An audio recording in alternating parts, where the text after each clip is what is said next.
almost cost him his life. Force admits that one lesson he learned from that frightening accident was how much his family means to him.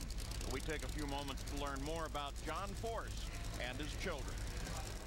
14-time champion John Force always joked that he wanted a son.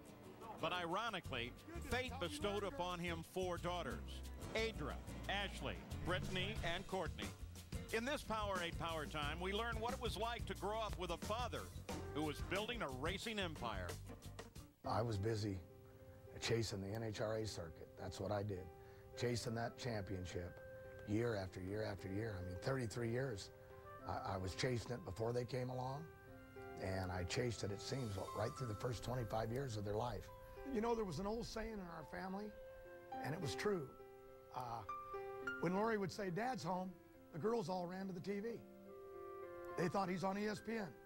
When they were little, that's just what they knew. We never see Dad, he's never around. But we go to that TV set, there he is.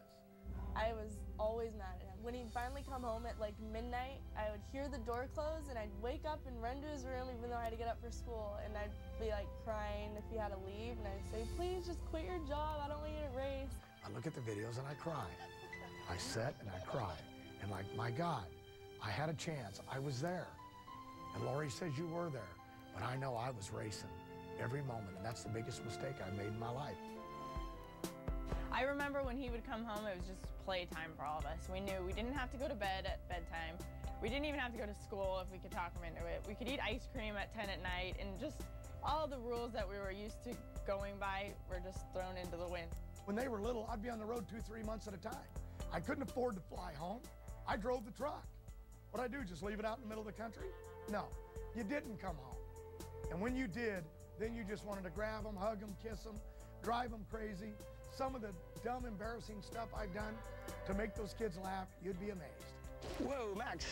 I was really little, and again, my dad came home really late at night. We were all sleeping, had to get up to go to school the next morning, and he woke us all up, and I don't know why, but we decided to play dress up with my dad. We put a bunch of hair things in his hair and made his hair stick straight up, and then he went in my mom's closet and put on a dress and some of her heels, and I remember my mom was so mad because he ended up like breaking her heels or almost broke them or something.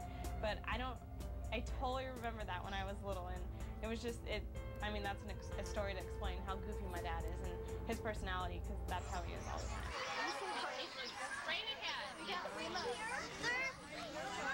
When I was little and in school, all my teachers they'd ask, "What do you want to be when you get older?" And I would always draw pictures of a funny car and write my name on it, and then like draw a picture of Dad's like I'm racing him. I race now in funny car. My younger sisters race in the APO category. My older sister runs the business. Her husband Robert races. My little niece, I mean, she loves being at the races, and I think that to him shows that even though maybe he wasn't the typical father and made his mistakes raising us, obviously he did something right. I like to watch them roll that first light. I watch them roll shallow on the second one. And when they get that light where it just flickers, your body just glows with just pride.